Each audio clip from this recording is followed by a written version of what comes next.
Where do you get 100% open rate with your customers? And that's on the products that you ship them. Everybody's going to open that box, from the speed and the experience and how they receive the package to maybe even the actual package to maybe what's inside the package is extremely important.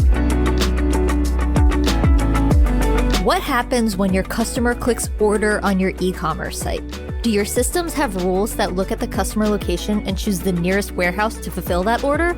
Or are you relying on one fulfillment center and allowing days or weeks to pass by before it arrives at your customer's doorstep? The real-world logistics behind each digital order can be a complex process. But if you could set up the proper system, what if you could then compete with the new industry standard of 2-day shipping? Understanding this logistical side of e-commerce is vital for any store owner or executive team looking to master this world. Today, we're exploring the logistics side of e-commerce with an industry expert. Casey Armstrong is the Chief Marketing Officer at ShipBob, working hard to ensure that e-commerce shops are able to get products to their customers effectively and efficiently.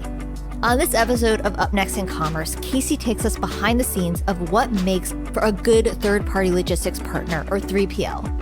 Plus, he explains when companies might want to start thinking about finding a 3PL partner and why Amazon, which is seen as the gold standard in fulfillment, might actually not be the best choice for your e-commerce shop. Enjoy this episode. Up Next in Commerce is brought to you by Salesforce Commerce Cloud. Respond quickly to changing customer needs with flexible e-commerce connected to marketing, sales, and service. Deliver intelligent commerce experiences your customers can trust across every channel. Together, we're ready for what's next in commerce. Learn more at salesforce.com/commerce.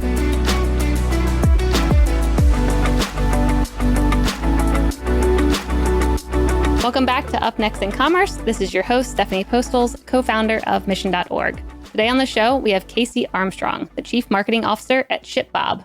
Casey, welcome. Hello, thank you for having me. Yeah, thanks for coming on the show. I am eager to have you on since we have not had anyone in your industry on yet, and I think there's a lot to learn. Perfect. So I want to hear, before we dive into ShipBob, a little bit about your background and how you got into your current role of CMO. Yes, so thank you for the intro. As you mentioned, Chief Marketing Officer over here at ShipBob, where at ShipBob we are an e-commerce fulfillment solution, essentially bringing that Amazon level, 2-day, 3-day shipping experience to direct-to-consumer brands. We can get more into the specifics of ShipBob later. I'm not here just to pitch that, but we do that through our distributed fulfillment network. We've got 10 facilities around the world. And then before ShipBob, I actually was the VP of marketing over at BigCommerce, one of the leading e-commerce platforms, who also happened to go public and IPO last week. Oh, wow. So another huge congrats to the BigCommerce team over there. That was a huge accomplishment. Just very proud of what they've accomplished. And I know that they're just getting started. And then prior to that, I was the SVP at a company called Watchmaster. Mm-hmm. We were a luxury watch e-commerce brand actually located over in Europe. And so those are the last couple roles for me that brought me over to ShipBob. So tell me a little bit about ShipBob. What is it? How would you explain to someone who does not know even where to begin with that? Yeah. So with ShipBob, to really simplify it, if I were to really simplify it, we're a tech-enabled 3PL, which again means we store and ship your products. And so if you're a direct-to-consumer brand and you want to utilize a ShipBob or let's say another 3PL, you would send us your inventory. We would store your inventory. And then as orders come in, we ship it out on your behalf. We are not a carrier. We are not like FedEx or USPS. We partner with them. And so every day they send multiple trucks to our facilities and, pack that truck to the brim and then take those orders out to deliver to the end consumer. So yeah, I think that covers most of it. Yeah, that's good. So you're kind of like the behind the scenes operation that can help fulfill products and orders for a e-commerce shop. Exactly. And so, we really are pushing the envelope to do a lot more than that. I mean, we are platform agnostic. We can connect into all the marketplaces. And so we don't really care how you are selling or where you are selling. We just ingest those orders and then we can ship the products to the end consumer. So we're really enabling that entire e-commerce experience, regardless of how you are running or facilitating your business. Got it. And how does ShipBob differentiate itself from other 3PLs? So One of the ways, the most obvious ways is our fulfillment network. And so we have 10 facilities, 8 in the US, 1 in Canada, and 1 in Europe. And why that is important and why we're making a huge bet on the distributed fulfillment model is because then you are closer to the end consumer, which means that you can deliver your packages not only faster, but also much more cost effectively. And so that's a huge focus area of ours. Another very I'd say obvious item too is the technology. And I'll touch on 2 items there. One is we really are making our bet on controlling that entire stack. And so that goes from the merchant application, which should really be your go-to source for all inventory and order management. You don't have to use another tool. You get all of that within ShipBob. Another is the ShipBob fulfillment engine, which is really the logic of what and where and how to ship all products. And that's what talks to our fulfillment centers. And then it's our warehouse management system, or WMS technology, which powers all the logic within the fulfillment centers. And so that's from how should we receive your inventory when you send it to us? Where should we store it? When the order comes in, which person in the fulfillment center should pick it? And what box should they put it in? And which label should they print it out? And when should they prioritize that within their day? And so all of that is ShipBob technology. And the reason why we think that is so important is that's how we can create this unified fulfillment experience for our customers across all of our locations. And that way we can also be as cost effective and efficient with our time so that we can then pass on those savings to our customers. And then another item with the technology as well is that allows us to, again, not just optimize what happens there, but share this data more transparently with our customers. For example, we were actually going to turn this into a paid product. We decided because of how much value it drove to our customers, we just decided to open it up. So our analytics dashboard. And so customers can come in and just get some pretty robust data and analytics on how their business were performing from like an inventory and fulfillment perspective. Mm-hmm. And so they can even see things like with a click of a button, let's say they're storing all of their product in our Southern California location, but they actually see they're getting quite a few sales in the Northeast. Well, they can click one of our Northeast locations and they can see, okay, this is the cost savings and the reduction in transit speed if I utilize 2 facilities. And sometimes you're like, well, why wouldn't anybody use 2 or 3 or 10 facilities? Well, there are, let's say the things you have to think through as a business, which is it might cost incremental money to like ship to multiple facilities, mm-hmm. or you might want to like double up on inventory. And so there are pros and cons of both. But, that's just one of, many examples of with the click of a button, you can get, really dive down into your business and see like where there are some cost savings and time savings opportunities. Well, that seems very good, very helpful. At what point though, would someone know like, okay, now's the time that I should maybe, outsource my fulfillment? Like how big should they be, or when will they know it's like the right time to maybe bring on a 3PL? Yeah, I think knowing the right time, I think that's the easier one to answer. I get this question all the time. Like, well, is it 100 orders a month? Is it 1,000? What is it? And it, just like most answers to things in life is it depends. Yep. I think it's beneficial to pick and pack and ship products for maybe a little bit, maybe even just when you're getting started, because one, you kind of learn the mechanics of it and what goes into it, and like just even things to optimize yourself. An example there is sometimes people want this extremely robust like unboxing experience. And so they'll get these extremely customized boxes. And then they realize, oh, well, it takes them 10 minutes to like fold it all up together every time. Well, that's not efficient for them and that won't be efficient for the 3PL. Mm-hmm. But also, I think it's actually just extremely important to understand who your customers are. And so as these orders come in, and you can do this after you outsource it as well, but like as the orders come in, like look them up. Is it Casey Armstrong? Okay, he lives where? Okay, he has children. He's into certain things. Like who are these people to really understand your customers? And so I'd say the time to like outsource it is when you start getting close to a point where the fulfillment side of the business is eating into your time that can be better spent on sales and marketing and product development. Fulfillment is often like a low leverage use of your time. And there's a reason why people utilize companies like ShipBob. And, you should be spending your time on growing the business. Again, sales and marketing and like product development, probably not picking and packing boxes, which also takes a lot of time. Yeah, that makes sense. And how would I think about you guys versus maybe like Amazon fulfillment? Like, what is the difference there? And would I pick you over Amazon? Or like, is it either or can I use both? You can use both. And so sometimes we're a replacement, sometimes you would utilize us instead, and sometimes we're a complement. And so with Amazon, it depends on what you're looking for. With us, we often work with e-commerce brands, and I definitely stress brands, people that care about, owning that customer relationship and owning that data and having full control over what and how products are getting sent to their customers. With Amazon, which really sets like the gold standard in logistics, no question. With them, it's really, you ship stuff to their fulfillment centers, everything goes out in an Amazon box. You get extremely limited data. If something goes wrong or if they make changes, like for example, they stopped shipping essentials or receiving essentials early on in COVID. And most recently, they are limiting the amount of inventory you can store in their facilities. They're the end all be all. And so they make that decision and there's nothing you can do about it.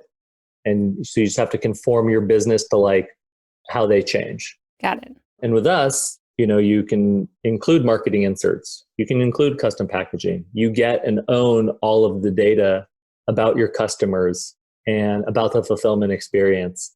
If you want to pick up the phone and talk to somebody, you can. Mm-hmm. And so it's really weighing what is right for your business. Yeah, that makes sense.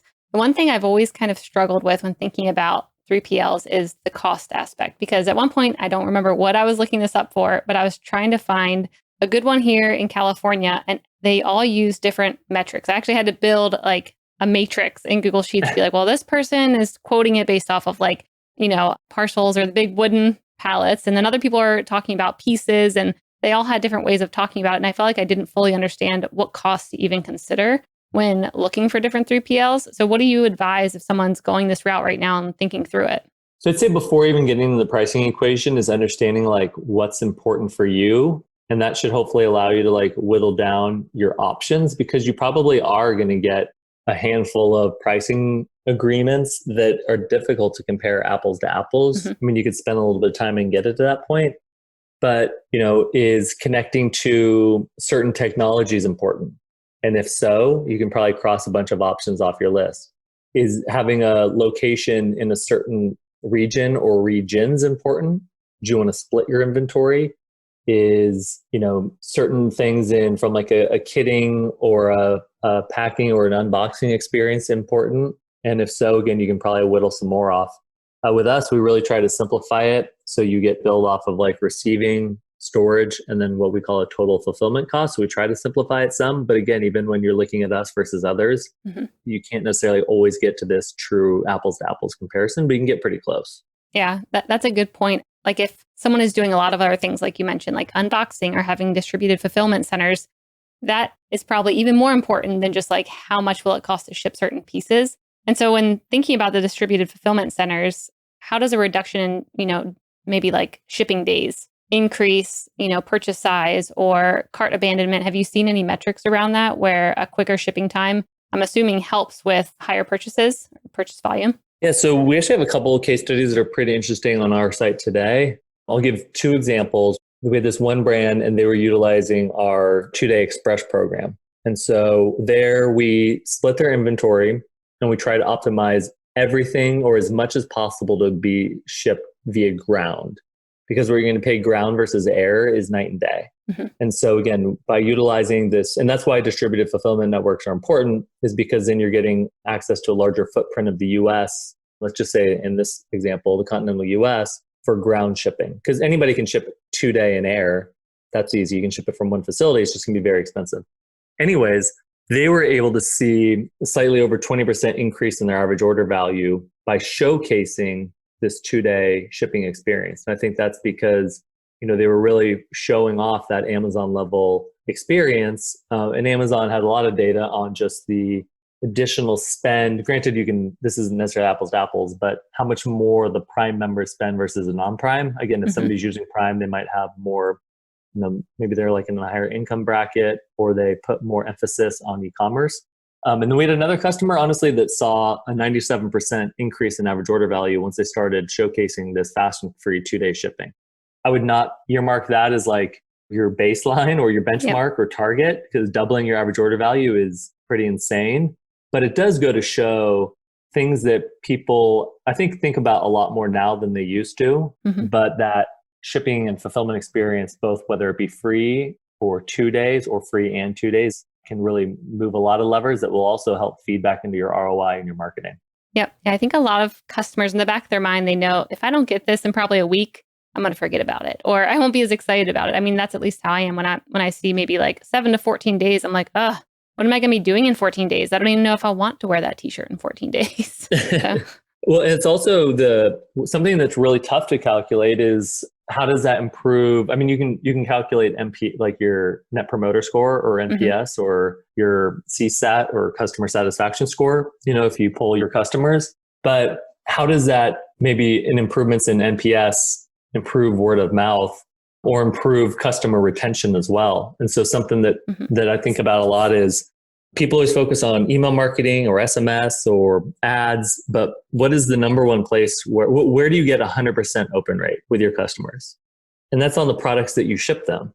Everybody's going to open that box. Yep. And so from the speed and the experience and how they receive the package to maybe even the actual package to maybe what's inside the package is extremely important. And so focusing on that, because there's no better channel than word of mouth, but word of mouth is also the toughest to measure and also the toughest to grow.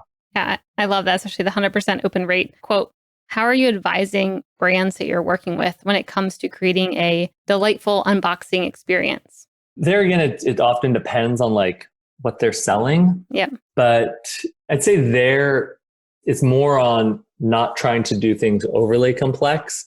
I think back to the first website that I guess commissioned to be built, and the poor developer, who's actually the designer as well, must have just wanted to, hang up the phone on me or delete my emails because I just made what should have been so easy, so complicated, where I really just needed a homepage and then I needed a bunch of other, like, let's call them child pages, but they could follow the same design template over and over again. And so essentially I just needed to build out 2 different design templates, even if my website was going to be, let's say, 50 pages. Yep. Where I came to him and I was like, I want the homepage to look like this, and I want the blog to look like this, and the about page to look like this, and the services page to look like this. And he's like, we haven't even got off the ground and you're asking for 50 things. And so the same thing with that packaging and unboxing experience, which is, let's say you're shipping in just standard brown boxes today or poly mailers today.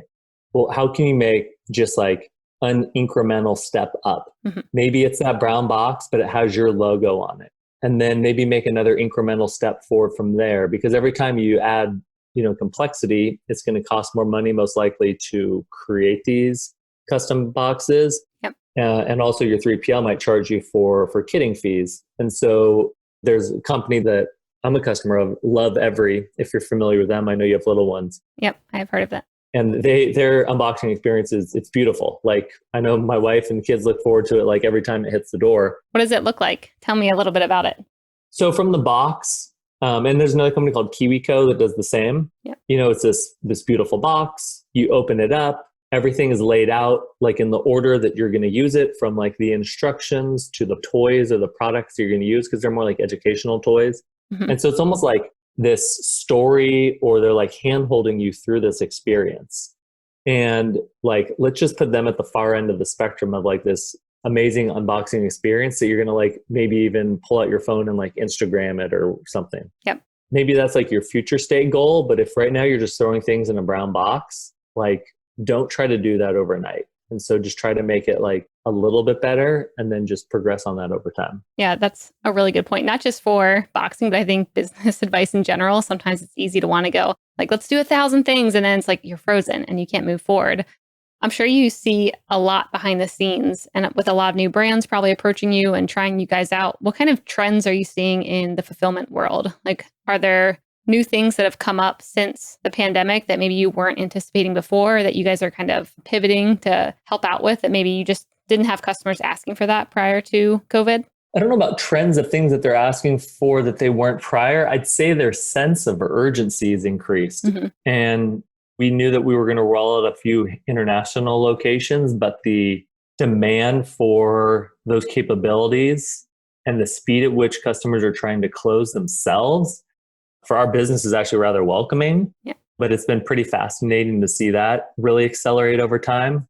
We rolled out our European and Canadian fulfillment centers this year, and people have just, kind of been banging down the door to leverage those because e-commerce demand everywhere has spiked. Yeah. I'd say another that's been kind of interesting is, while Amazon is still viewed very favorably, let's just say across the US, kind of how people are evaluating Amazon as like their 3PL, depending on their business. Again, whether they put all their eggs in the Amazon basket versus like just viewing it as a complement. I think this has really shed a huge light on the importance of owning your business and owning your distribution channels as much as possible, and owning your customer data and owning that supply chain. Like the example I gave earlier, and again, I have so much respect for Amazon. They push our industry forward, not just e-commerce, but logistics as well, is when they can start limiting which products you can ship to them, and when they can start limiting which products that you can store with them, which therefore dictates which items you can ship out, which is how you make money. That's a lot of power to give to a third party. And they're doing it because they need to do what's best for them as a company, and they need to do what's best for all of their third party sellers in aggregate. Yep. And no matter how big you are, you're just one of those hundreds of thousands of businesses. And so just making sure that you plan accordingly. Yeah, that makes sense. It seems like the shipping delays that happened with Amazon as well, or when they started prioritizing essential stuff, also gave a lot of, D2C companies and people who aren't relying on Amazon a chance, because all the people on Amazon who are maybe used to that 2-day shipping that started turning to 5 and 7 and 2 weeks started looking elsewhere and started being open to other ideas other than just like Amazon's my source. I know myself included, I have actually been okay ordering from brands directly because I'm like, this brand's, maybe 4 days. Amazon might be 2 to 3, not that much of a difference. Whereas before this, I don't know if I would have considered ordering directly from a brand if it was also on Amazon. You're spot on. So that's what's going to be so interesting as COVID hopefully starts to dissipate, and then hopefully it's, in the rearview mirror, is the habits that we have formed over the last, 4 to 6 months, and which of those stick, and people being comfortable with a slightly longer, fulfillment time because they can buy directly from the brand, or because whatever fear that they had is then, reduced. And so they'll trust these other websites more. And then even I know when I was at Big Commerce, like we had a quarter that was super focused on digital wallets. And so as that's evolved, digital wallets meaning like the PayPal buy button, the Amazon one click, Visa and Apple Pay, those also allow people to buy not just on desktop, but also mobile so easily where you don't even need to go and get your wallet. And so it's just the ease of purchase is just so much easier now versus like on Amazon, they stored everything and it was very easy. But now those digital wallets are also on a lot of these direct-to-consumer sites. Yeah, I think that's so important. It's like we have a Phil's down the street, and I used to always go in and, order, use my credit card and whatnot. And when they started doing only mobile ordering where you could only pick it up at their like outside, instantly I'm all of a sudden ordering like 2 fills a week. And, I'm out on my walk with my dog. I'm like, oh, I've got my phone. I can order it. Payment's already set up. And something I never would have done before. And now I'm like, why did I ever wait in line? What was wrong with me? Why didn't I get their app to begin with? Yeah, great point. It's like this forcing mechanism for us to like try these slightly more innovative products. Even something like myself has been in e-commerce forever and buying stuff on Amazon. I'm sure like you've, since whenever you got a credit card, my wife and I we never utilize like Whole Foods delivery or buying groceries on Amazon. Yeah. And then with this and with the little ones, we've just been very diligent on really living the quarantine life. Yep. As fun as that is. Yeah. And we get multiple Whole Foods deliveries a week now. When before we were like, I'm not sure about how the produce will be. What about getting meat? But it's been great. I mean, the cons are usually get about 85% of the things you put in your cart because they don't have everything. Yes. But they deliver it right to you. And so there's just so many changes, just like your example of the coffee. Yeah, I'm starting to wonder too if consumers will be, like, I think there's going to be 2 sides of it. One where they're going to have very high expectations for things. Like they want, to have trust in the brand. They want transparency. They want to see like, what's going on behind the scenes and like, are they socially conscious? But then I also think there's another side of the consumer where they're going to be okay with like good enough. Like with your Whole Foods example, I was the same way. Like I pick tomatoes out in a certain way or avocados and they just won't know how I pick out my avocado. But now I'm like, if like 4 out of 5 of the avocados are like good enough, I'm happy with it. So I kind of see like two ends of the spectrum of what this push consumers to be, which would be kind of hard to meet. I agree. And that's where, I might be slightly biased and we're pushing ShipBob, to deliver everything within, let's say, 1 to 3 days. But sometimes a merchant can only store all their inventory in one location. Let's say it's on the East Coast and I know you're in California, as am I, and we order something. Maybe it takes that 4 or 5 days to get to us. But am I willing to take that slightly longer delivery speed because I know that I'm supporting the entrepreneur that much more? Yep. I'll be curious to see how that changes, just as we are more conscious about supporting SMBs. And we know that if we buy it directly from their website versus Amazon or elsewhere, that we put more money in their pocket. I'm very interested to see how that evolves over time. Yeah, no, saying that, that'll be really interesting. So we were just talking about putting more money in the merchant's pocket. How do you advise, or what best practices do you see when it comes to setting pricings? Like if I'm implementing a 3PL, like should the retail price of something have like a 50% profit margin or 70? Like how do you advise someone like to set their prices in a way that makes sense to, make sure that their margins are good and not eaten up by 3PLs and returns and all that? I mean, every business will just be so different. But I think what's important that you're getting at is, and something that not everybody fully carves off the time to like understand off the top of their head. Like they should have all these numbers off the top of their head, but is like, what are their true costs of goods sold? How much does it cost for them to receive these products? As they scale over time, is there opportunity to reduce those COGS so that they can improve their margins? And so you start with something like that. And then it's like today, and then as they forecast in the future, what are their customer acquisition costs or CAC? And then understanding that, because then that tells you how much money you still have left over for fulfillment. And so what are your true shipping and your total shipping and fulfillment costs? I think a lot of people focus just on reducing their customer acquisition costs without understanding all the levers that they can pull. And so again, it's knowing your metrics extremely well. And then from there, identifying like which are the biggest numbers and how can you start pulling levers to reduce those or increase those over time. So the other thing I'm thinking about when you're talking about opening up fulfillment centers in Europe, what does a brand need to consider when they are thinking about, using a fulfillment center overseas if they are in a California or New York? Is there anything special that they have to take into consideration before like utilizing a fulfillment center overseas? Yeah. And so we'll keep this relatively succinct because this can be a whole episode. Exactly. Yeah. Well, I guess, are there any regulatory issues with me getting my products into a certain country? For example, I know certain cosmetics, it's actually more difficult to get into Canada and ship from there versus it is to get into Europe. So it's understanding that. And then number two, where you'll spend most of your time, is just VAT or value added tax. And so, what do you have to pay to get your products in? And then how do you need to like include that within your pricing? And every single country in Europe has like their own VAT structure. And so you can just spend a lot of time there. Or like what we're working on is allowing people just to think of VAT as in Europe as like one country. And then we do a lot of the heavy lifting on the, let's say, peripheral or outside.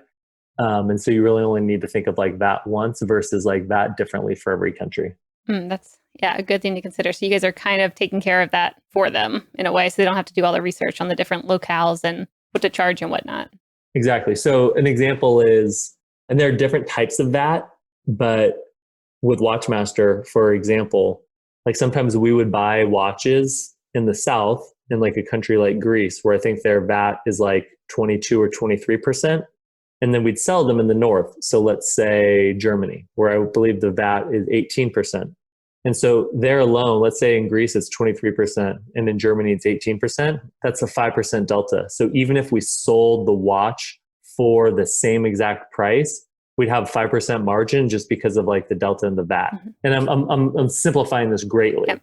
But just as an example of like, there's just so much complexity, and that's just one product in two different countries. Oh, that makes sense. And then do you guys, I'm sure things get caught up in customs. Like, do you also help kind of keep track of that? Or is that something that like they need to get it to the warehouse or center in Europe, and then you guys help take care of it from there? So if we're shipping things from the US internationally, that's one thing. So there's duties you can pay in advance, and then there's also unpaid.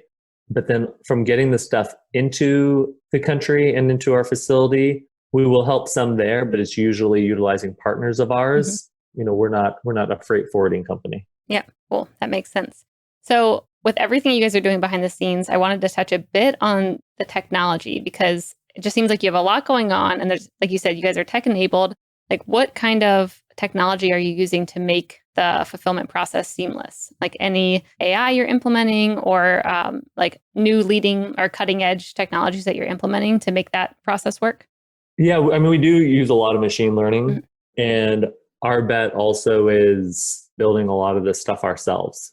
And so that's utilizing from connecting our solution and APIs to third-party solutions, to then building all the logic and intelligence internally. And again, that's utilizing a lot of machine learning, and then that's driving the decision making. But it's really, I'd say the biggest bet with us on the technology is owning the entire stack, from what our customers are using to how those orders are being sent to the fulfillment centers and the technology in the fulfillment centers. And so it's not using, let's say like a third-party warehouse management system.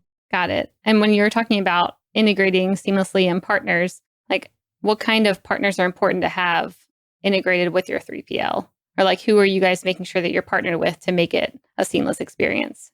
Yeah, so definitely at the top, it's the e-commerce platforms. Yeah. And then on the output side, it is the carriers.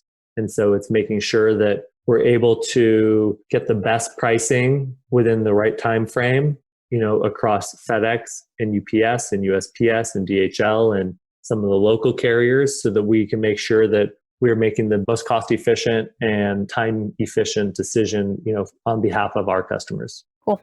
So the one thing I always love is stories. And I'd love to hear any mistakes that merchants have made where they come to you and you're like, we've been doing it this way for 10 years. Or like, this is how we do things now. And you're like, oh, that's bad. Like any stories like that other people could learn from, like, don't do this. One that sticks actually off the top of my head, and this was something I thought about a lot when I decided to make the jump over to ShipBob, was when I was at BigCommerce. We were doing this big film series, and we were visiting a bunch of our merchants. And I met this one merchant, this husband-wife duo, where, and I love their story, and they're doing really well. And certain businesses run their way for a certain reason. But I love their story because the wife, she started the business initially by herself. She ran it by herself for a couple of years, where she signed up for the 2-week trial, and she literally hit the launch button from a Starbucks. It's like the American dream version for e-commerce. Yep. All the pictures show that you're in a coffee shop and today's the day. I'm hitting go live website. Exactly. And it's still free. You're on the trial. Yep. And fast forward, however long it had been, like 5 years from when I'm sitting in their quote unquote office, which is essentially just a mini fulfillment center. And the place was packed to the brim. And so now it was the husband and the wife, and they were doing all things sales, all things marketing, all things website development. They were doing everything except for stowing the inventory, picking it, packing it, handling returns, putting the labels on the box, taping up the boxes. They had 18 employees. So 90% of their workforce, including them, were doing fulfillment work. And they were the only people focused on building the community and sales and marketing and product development. Oh, man. And I knew at the time, this is before, honestly, I even knew about ShipBob, this is not the right mix. And they were actually when I left, they were actually going across the street to negotiate extending their warehousing space so they could move across the street to store even more inventory. And so now you're adding all these fixed costs, such as your rent, yep, and also fixed costs with all your employees. And so while you can maybe get rid of the employees if things go bad, you're most likely going to be stuck with the rents. Whereas if you utilize, a third-party logistics solution, you're often paying them on performance. And so the more you sell, the more you pay them. The less you sell, the less you pay them. But it's more of this variable rate versus this fixed rate. And so I just was blown away because these people were going to do, over 15 million that year. Wow. And it was really just two people doing everything except for fulfillment. Oh my gosh. I blame Shark Tank for that. You know, all the ads they show where they're like, we started in our basement and here we are with our whole family packaging everything. Like, you show that ad enough, people will be like, that's how you do it. You just keep.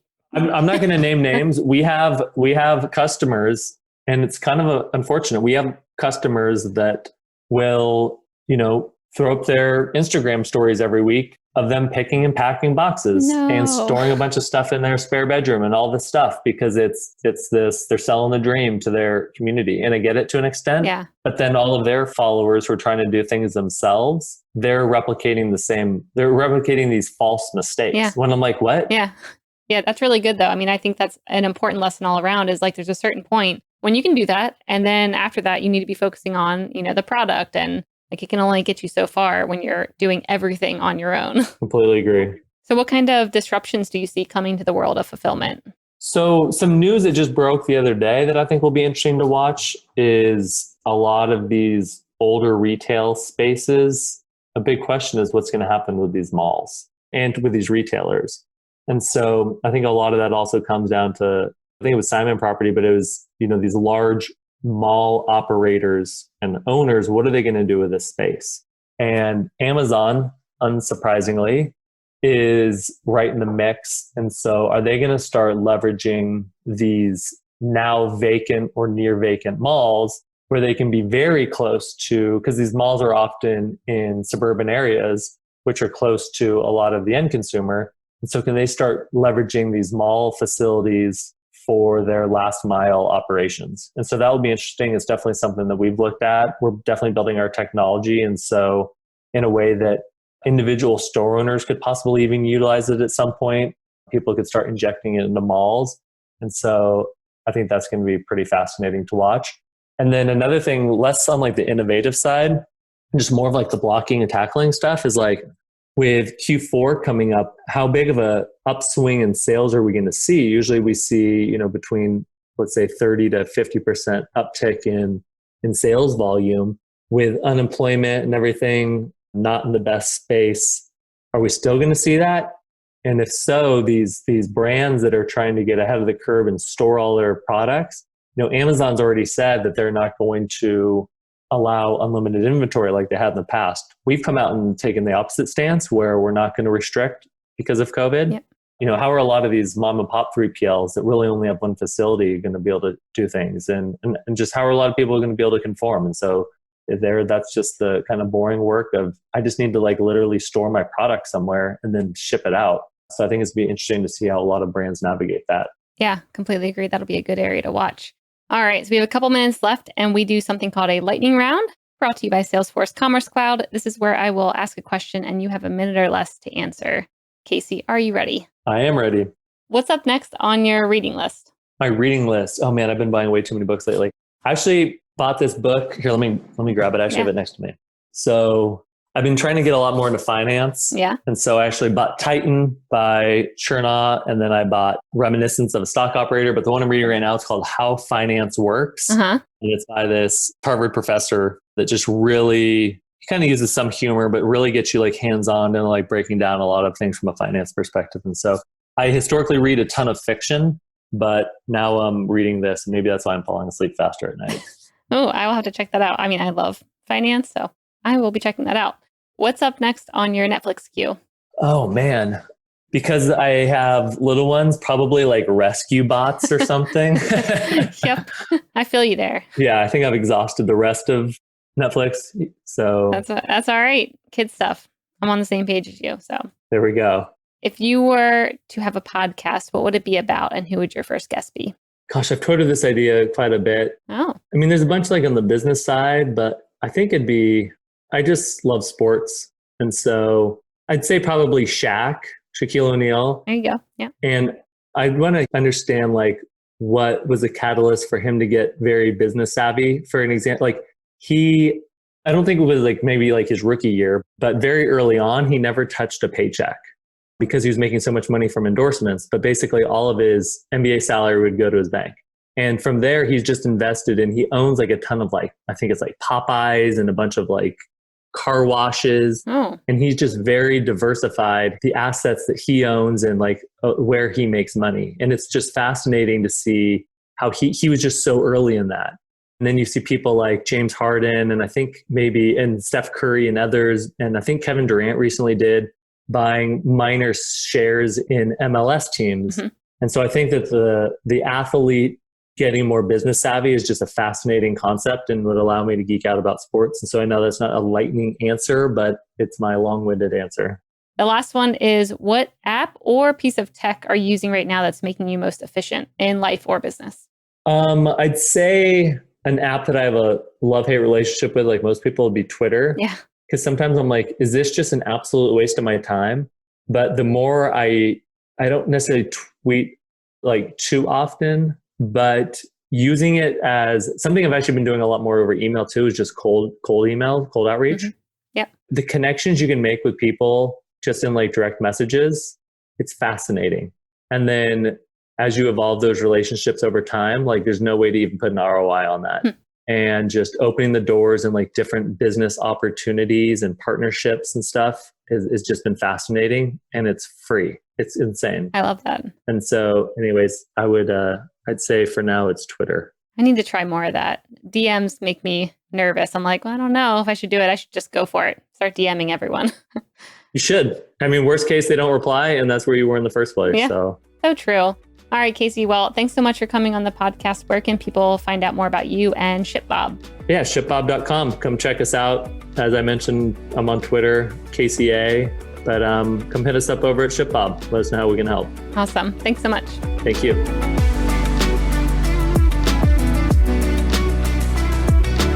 Up Next in Commerce is brought to you by Salesforce Commerce Cloud and created by the team at mission.org.